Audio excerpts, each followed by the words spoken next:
And that mistake is overcomplicating the budget. I see it all the time when I hop on calls with clients and we look through everything. They got too many accounts, too many categories, too many reports to look at. And when you overcomplicate your budget, it becomes so cumbersome to maintain that you inevitably end up falling behind. And then all of a sudden, you've got hundreds of transactions to deal with. There's mistakes going on. So you throw up your hands in frustration and you do another fresh start. So let me jump into YNAB and show you what it looks like to set up a simple budget that you're actually more likely to stick with. So if you're looking to simplify your YNAB setup, there's three main things you need to be paying attention to. First is the number of accounts you have. Second is the number of categories and category groups you have.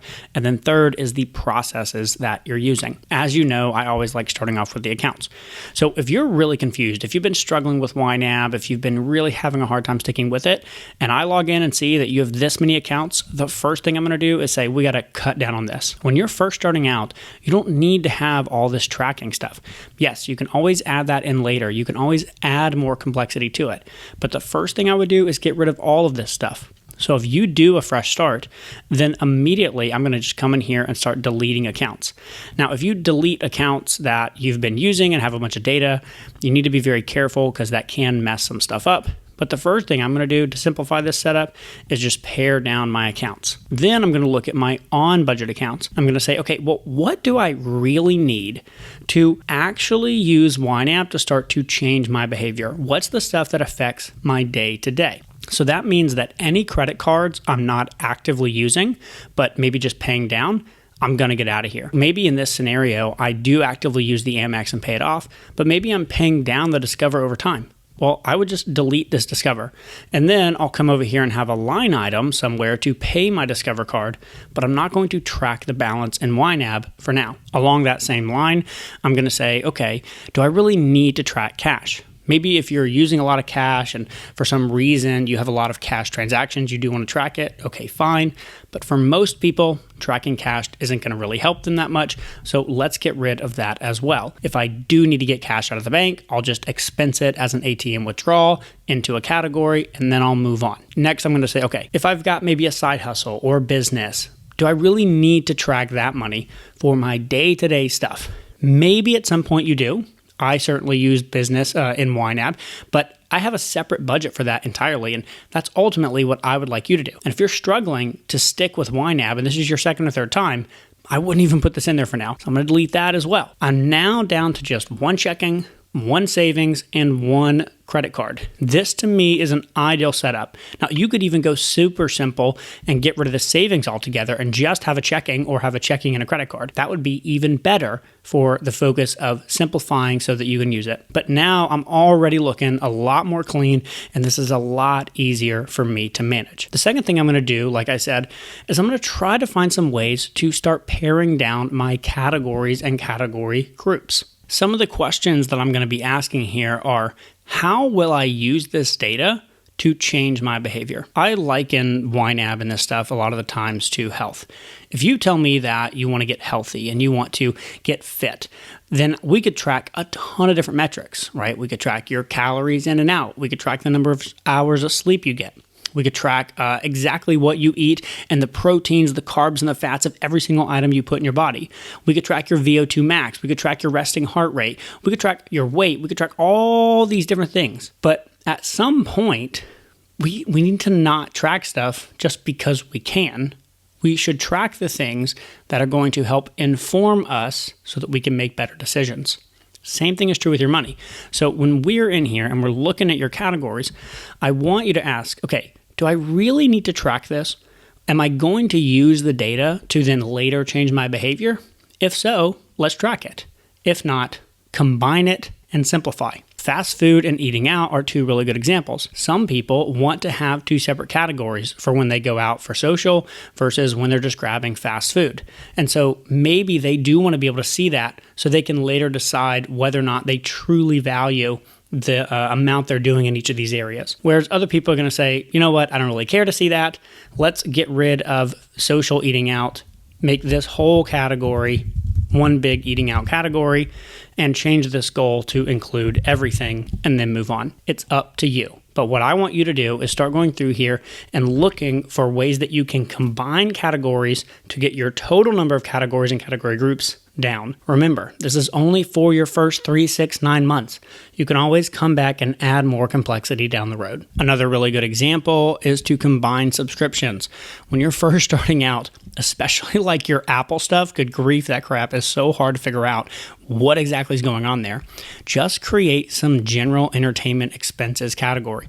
So instead of tracking Spotify, Disney Plus, Hulu, Amazon Prime, Netflix, all these different things, just have one called entertainment subscriptions, and then set a goal that will capture all of these things combined.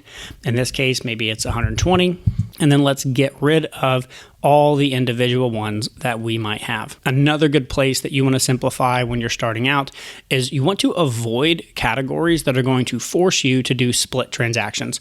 What I mean by that is that if you shop at a lot of big box stores, think Costco, Sam's Club, Walmart, Amazon, Target, if you're shopping a lot at these stores, it's going to be a real pain to later come back and try to do split transactions for groceries and cosmetics and kids' clothing and your clothing and pet food and all these different stuff. When you're just going to Costco or Target and you're getting a whole bunch of stuff, splitting all those things out at first is going to be highly obnoxious. And maybe one day you might be a true budget nerd and psycho like myself, which means that you're going to come up to the Target sort of conveyor belt and you're going to put everything on the line in order and group it by your categories in YNAB so that when you get the receipt, it's easy to sort of like circle them and do all your splits, right? I do that, but I've been using YNAB for 6 years, and I did not do that at all for my first couple of years.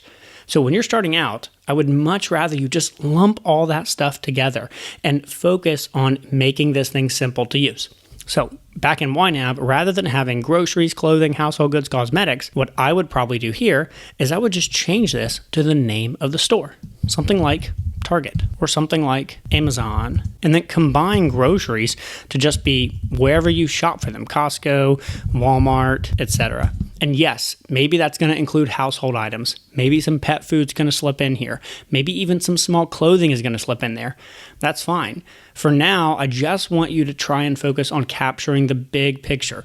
So with things like Amazon and Target, just put an Amazon and Target category and set goals for how much you think you're going to spend at that store in an entire month on average. This will keep YNAB so much more simple to use and really make the friction for you wanting to get in there and categorize stuff a lot lower and make it so that you're much more likely to actually do it. So that's some simple sort of tips for ways that you could simplify. You could do even more simplification than this and do what I call the simple one group budget. That's where you go from this, where you've got debt repayment and fund spending and monthly fixed, and you basically make the headers in this budget single category items in a new budget. In this group, you can see, or in this budget, you can see I have one group. And under that, I have all my bills are combined into monthly fixed. And then all my debt stuff is combined here. All my fun is here. All my monthly living, like groceries and gas and pet expenses and clothes, just stuff we use to live our normal life goes here. Irregular expenses is like auto maintenance and home maintenance. And then we've got giving, unexpected, and then a couple of categories for longer term savings items. This is what I like to call the simple one group budget, and it is a fantastic way to start. Now, if you want to go even more simple than this, you can do that too.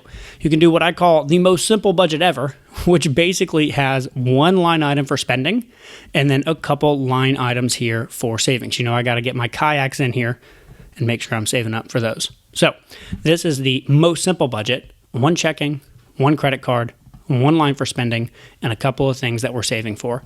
There's no shame in starting here.